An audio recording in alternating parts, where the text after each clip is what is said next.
Thank you. And first of all, I would like to congratulate you, Mr President, on your re-election to your position in the 46th Parliament.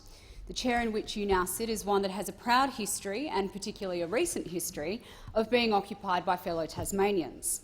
While you don't quite fit that moniker, given you hail from the great and neighbouring state of Victoria, I suppose I can accept that's the next best thing. Mr President, in making my first speech today, I wish to put on record what an honour and a privilege it is to be standing here in the Australian Parliament as a Senator for Tasmania. In coming to this place, I intend to be a fierce advocate for my state, which has already provided me so many opportunities in life. I wouldn't be here if I weren't passionate about my state and my country. And today I hope to avail upon honourable senators just what drives and motivates me to create better outcomes for both Tasmanians and Australians. Tasmania may only be a small island, but it's certainly a diverse one, with more than 60% of our population living outside the capital city of Hobart. To put this in perspective, Queensland is the only other state where more people live outside the capital city than in it, and even then it's still a narrower split. Representing both of these regions, the city and the country, and in doing so ensuring that Tasmania as a whole becomes stronger, is a challenge that a Tasmanian senator must undertake with enthusiasm. Standing here today, I must attest I feel well equipped to deal with this challenge because my parents, who are both here today, represent a harmonious pairing of both. My father, Robert, grew up in Hobart, where my grandfather worked as a stockbroker. The Chandler family has lived in and around Hobart for generations, ever since my great-great-great-grandfather, William Chandler, planted the first garden at Tasmania's Government House. Meanwhile, my mother, Michelle, was raised in Oatlands, in the heart of the agricultural Midlands, where her family owned a farm at Parrata.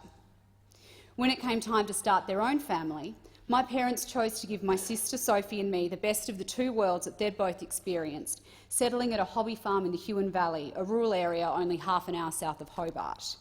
Dad worked locally at a regional office of the Tasmanian Department of Primary Industries as an animal health officer, eventually branching into aquacultural health as the local salmon industry boomed. Mum, on the other hand, was a midwife at the Royal Hobart Hospital.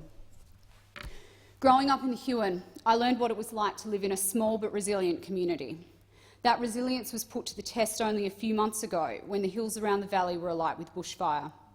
I spent time in the Huon during this period, including with our Prime Minister, surveying relief efforts and speaking with locals about how they were coping in the face of tragedy.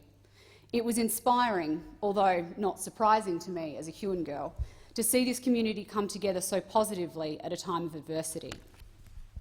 My upbringing wasn't a particularly political one. Perhaps it was because both Mum and Dad were public servants and viewed impartiality as fundamental to their professional livelihood. But when at the age of 11 I inquired with them who they'd voted for in the 2001 federal election, they responded that it wasn't polite to ask such a question or even talk about politics too much. Clearly, I didn't take their advice on that point. What my parents did instil in me, however, was a sense that it's important to know what's going on in the world and to have perspectives on those issues. Dinner times were spent watching the news across 3 different TV channels, talking about what was reported and, usually in my case, asking questions about what it all meant. I doubt there are many other 29-year-olds who remember as vividly as I do Paul Keating as Prime Minister, or the Republic referendum, or the introduction of the GST. Having a somewhat precocious awareness of current affairs was one thing, but it wasn't until my Year 6 Canberra trip that I became truly enchanted with the history of the great representative institution that is this place and the power of our Australian democracy. At my old school, St Michael's Collegiate, this visit to our nation's parliament was an annual tradition, the culmination of many weeks of civics education led by the wonderful Mrs Beth Darcy. We were taught about the House of Representatives and the Senate, and our lessons were even so technical as to explain the different voting systems used for each. It was undoubtedly quite a feat for Mrs Darcy to keep 12-year-old girls interested in such complex subject matter. It might seem a little cliché to mention the profound impact a primary school excursion had on my political bearings, but I tell this story for a reason. In providing us a robust civics education, Mrs Darcy recognised the need to explain to my class that political parties exist, that at that point in time the Liberal Party was in government and that at other points in time the Labor Party had been in government. But never did she feel a need to impose upon us her own political views. In this country, I believe we've shied away from educating young people about our democracy because we're afraid we won't be able to teach them without being inherently political. My experience, however, is that it is absolutely possible to provide the next generation with a comprehensive civics education that maintains an appropriate level of impartiality. And as a person who was inspired through my own education to learn more about our parliament and our democracy, and who has eventually ended up elected to serve my state in this place, I think we owe it to the future success of our democracy to ensure children understand and value our political institutions. While this history explains my interest in politics generally, it was the defeat of the Howard government in late 2007 that specifically drew me to the Liberal Party. So much of the spirit and vision of Howard and Costello resonated with me. A sense of pride in our country, the idea of reward for effort, responsible budget management, equality of opportunity, growth and prosperity.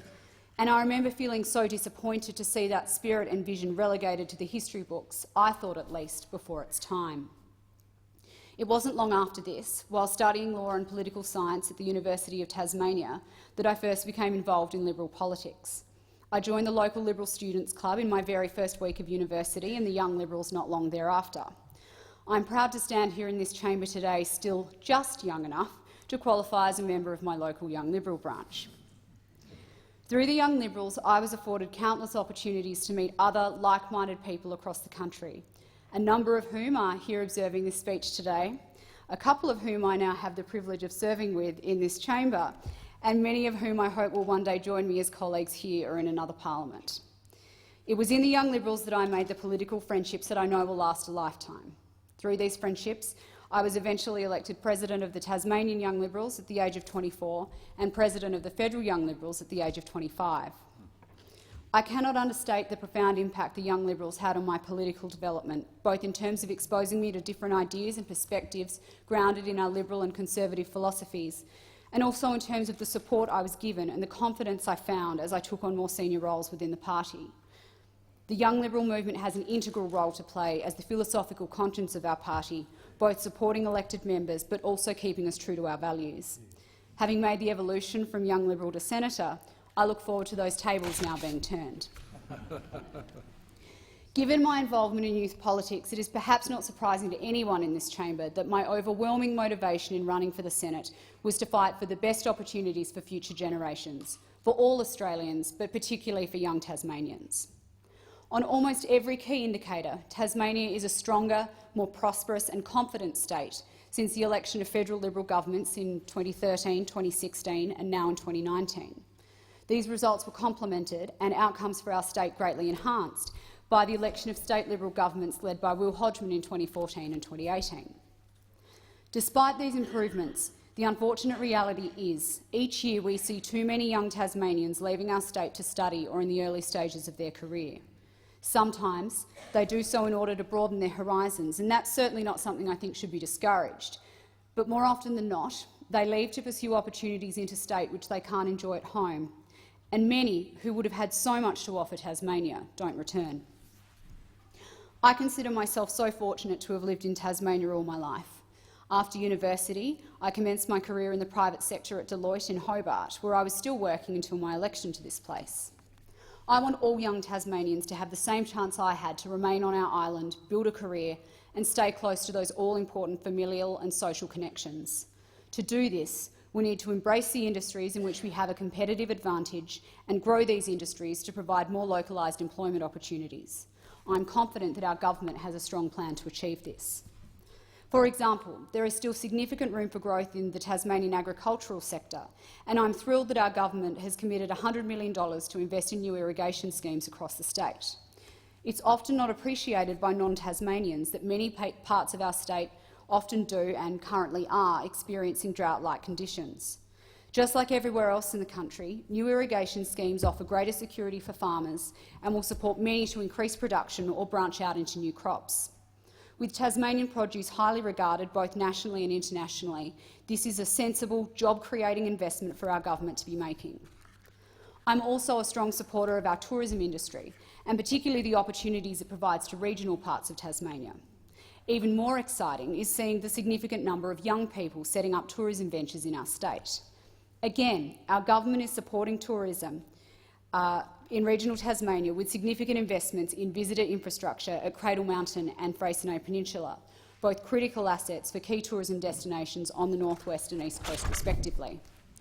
We're also expanding the potential of our offshore aquaculture industry with a $70 million investment in the Blue Economy Cooperative Research Centre to be based in Launceston, and delivering a new forestry hub in northern and northwestern Tasmania as part of our $12.5 million investment in 9 hubs across the country. And for me, the most exciting prospect for investment and job creation in Tasmania is a plan supported by this government to expand Tasmania's long heritage in hydroengineering through the Battery of the Nation pumped hydro plants. This project has the potential to employ thousands of Tasmanians and create billions in investment, while also delivering lower power prices and enhanced energy security for the state and the nation. Mr President, Tasmania is truly the turnaround state. Our economy is growing, more people are in work, and Tasmania's global reputation as a premium tourism destination and producer of fine food and wine has never been stronger. I'm confident that with increasing investment in our state and governments that are supportive and encouraging of that investment, perhaps the next generation of Tasmanians after me and the generations after that will have the best of opportunities at home rather than having to move to the mainland.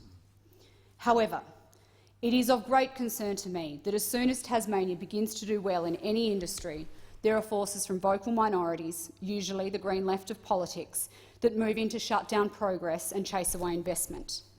We need more jobs, but we have Green groups harassing tourism proponents who put forward plans for new developments and experiences.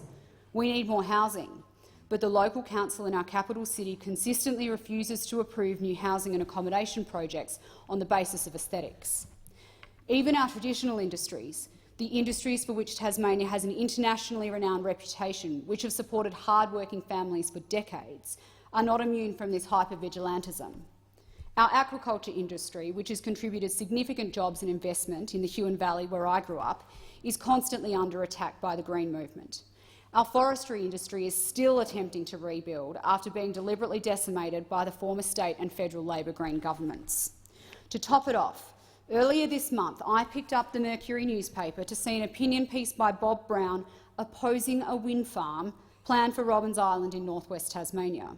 These supposed champions of renewable energy are opposed to wind farms just like they were opposed to hydro dams because there might be dollars and jobs in it for Tasmanians.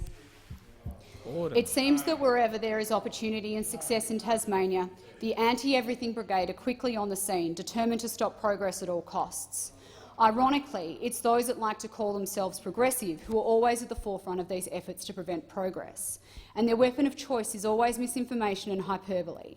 For expressing my support for new tourism opportunities in our regions and wilderness areas, I'm sure at some point in the near future I'll be accused by the usual suspects of wanting to build casinos and national parks, turn Hobart into New York and transform Freycinet into Mallorca. Growing up in the beautiful Huon Valley, nobody appreciates more than I do what makes Tasmania special and unique and a great place to live. But it's a completely false dichotomy to pretend that the only way to protect our lifestyle and our environment is to oppose all forms of development and progress. The quiet majority of Tasmanians understand that, and that's what they have consistently voted for since 2013. That is why, Mr President, it is so pleasing that for at least another 3 years, and I hope many more, we have Liberal governments both in Canberra and Tasmania who will stand up against these efforts to stop progress and support sensible and necessary economic growth in Tasmania. I certainly look forward to doing my part to advocate to that effect for my state in this place. Coming from Tasmania, where our educational outcomes have historically been the lowest of any Australian state, it is perhaps not surprising that education is a policy area particularly close to my heart. 10 years ago, less than half of our children were completing Year 12 with a Tasmanian Certificate of Education. Fortunately, since the election of the Hodgman Liberal government in 2014, our state's key educational indicators have improved substantially, not the least because the government has commenced extending every public high school to include Year 11 and 12. This policy has corrected a historical anomaly in our education system, which no doubt has contributed to many children over the years ceasing their education entirely when finishing high school at the end of Year 10. Education is the foundation upon which we build our lives, and I believe every child in Tasmania and across the country should have the opportunity of a great education. Beyond attainment rates, I believe the next challenge for our education system in Australia, and particularly in Tasmania, is ensuring that our education and training providers teach our young people the right skills to support them in gaining long-term employment.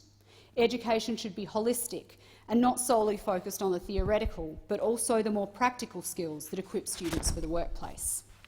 While the basics of literacy and numeracy are incredibly important, I worry that our next generation of educated job seekers will be capable of writing perfectly eloquent and rigorously researched essays, but might struggle to solve the complex problems our society faces with a practical, human, common-sense approach.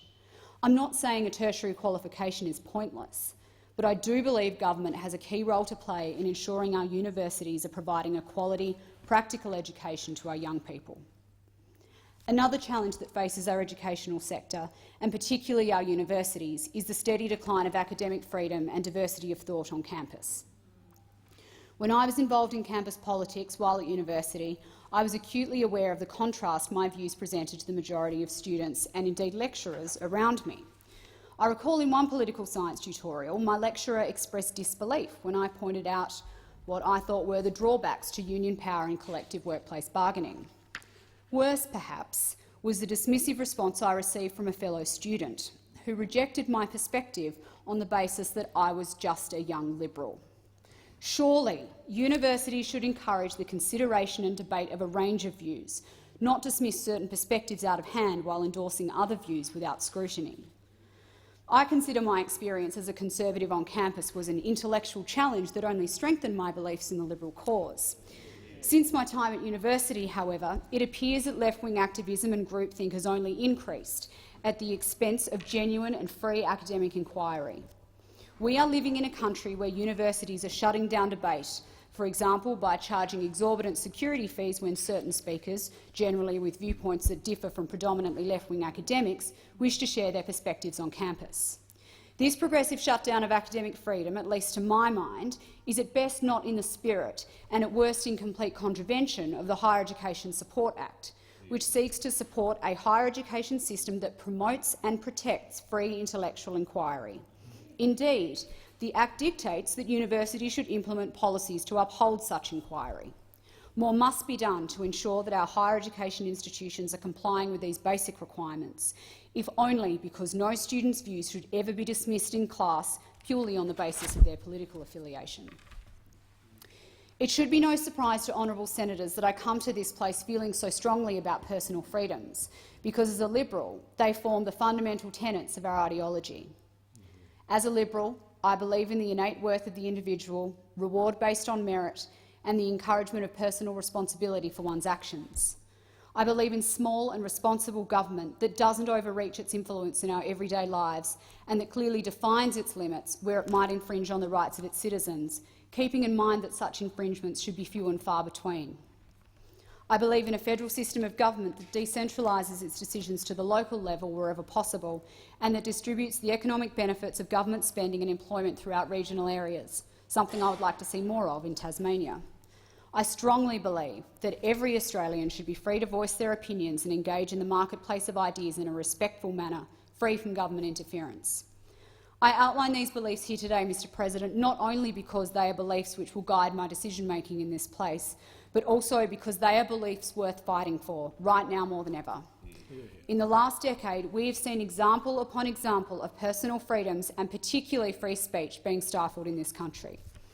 Everyday Australians want to be free to live their lives without anyone, and particularly not government, policing them in terms of what they should think, say or believe. True freedom of speech means the right to express your views and the rights of others to respond and say that they find your views ridiculous, but not to run off to some authority and take action against you on the basis of disagreement.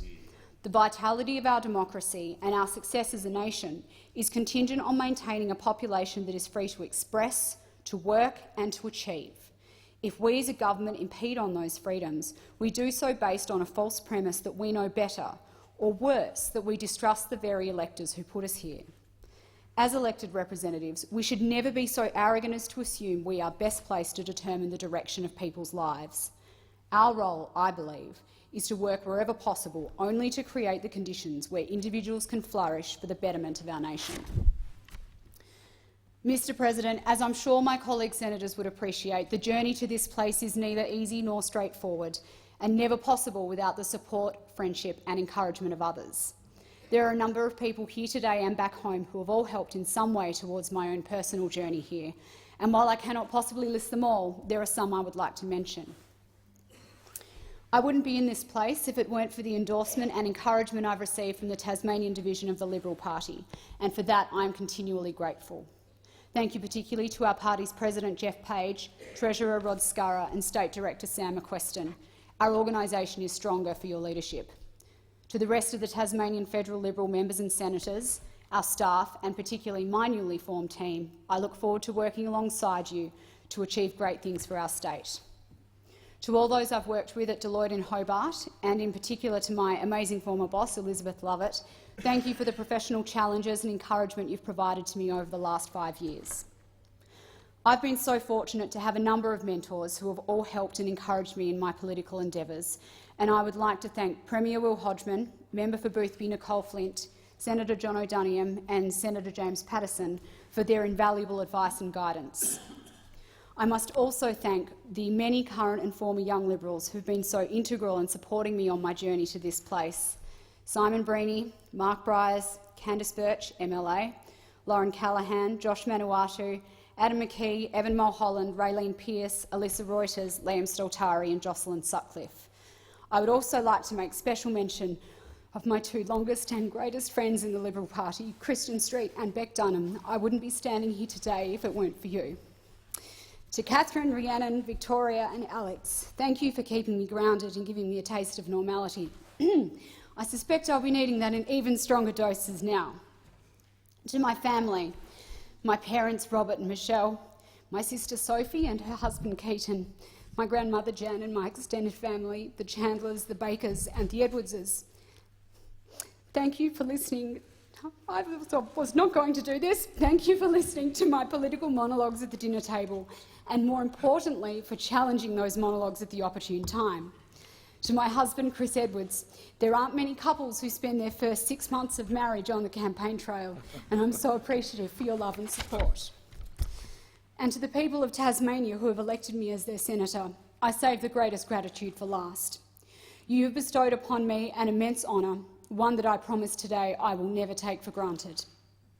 In his Forgotten People speech, Sir Robert Menzies said, "If the new world is to be a world of men, we must be not pallid and bloodless ghosts, but a community of people whose motto shall be to strive, to seek, to find and not to yield." In the last 6 years, Tasmania has flourished to become a state that I believe is truly emblematic of this motto.